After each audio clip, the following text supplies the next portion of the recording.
సంక్రాంతి స్పెషల్గా పిండి గారెలు ఎలా చేయాలో చూపిస్తాను. టేస్ట్ అయితే చాలా బాగుంటాయి. తప్పకుండా ట్రై చేయండి. ఎలా వచ్చిందో నాకు చెప్పండి. 4-5 వెల్లిపాయలు, కొంచెం జీలకర్ర మిక్సీలో వేసుకొని ఇలా మిక్సీ పట్టేసుకొని రెడీగా ఉంచేసుకోండి. ఒక పెద్ద గిన్నెలోకి 1 కప్ వరకు బియ్యం పిండి, ఒక 2 స్పూన్స్ వరకు కారం, రుచికి సరిపడా ఉప్పు, అలాగే నువ్వులు, నానబెట్టేసుకున్న శనగపప్పు, కొన్ని ధనియాలు, అలాగే వేయించుకున్న పల్లీలు, అలా పట్టేసుకున్న జీలకర్ర, వెల్లిపాయలు వేసుకొని బాగా కలిపేసుకోవాలి. ఇలా అంతా కలిసేలాగా కలిపేసుకున్నాక దీంట్లోకి కరివేపాకు, కొత్తిమీరని వేసేసుకొని బాగా కలిపేసుకోవాలి.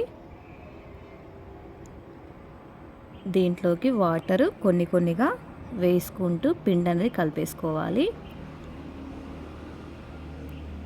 ఇలా కొద్ది కొద్దిగా వేసుకుంటూ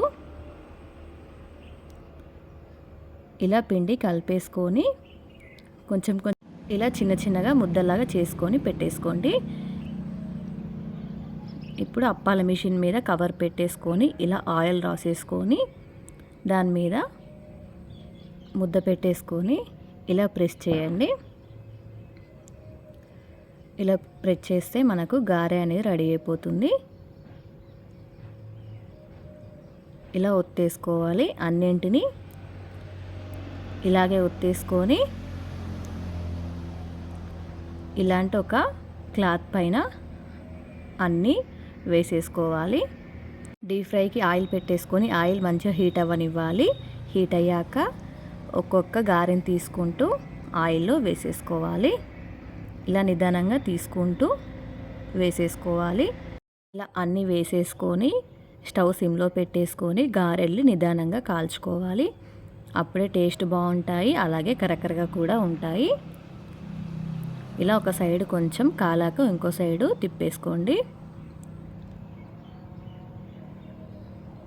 ఇలా రెండు వైపులా మంచి కలర్ వచ్చాక తీసేసుకొని ప్లేట్లోకి వేసేసుకుంటే గారెలు రెడీ అయిపోయినట్టే. చూసారు కదా, పిండి గారెలు అయితే రెడీ అయిపోయినాయి. చూసారా, చూస్తూనే కరకరగా భలే ఉన్నాయి కదా. మీరు కూడా ట్రై చేసి ఎలా వచ్చిందో నాకు చెప్పండి.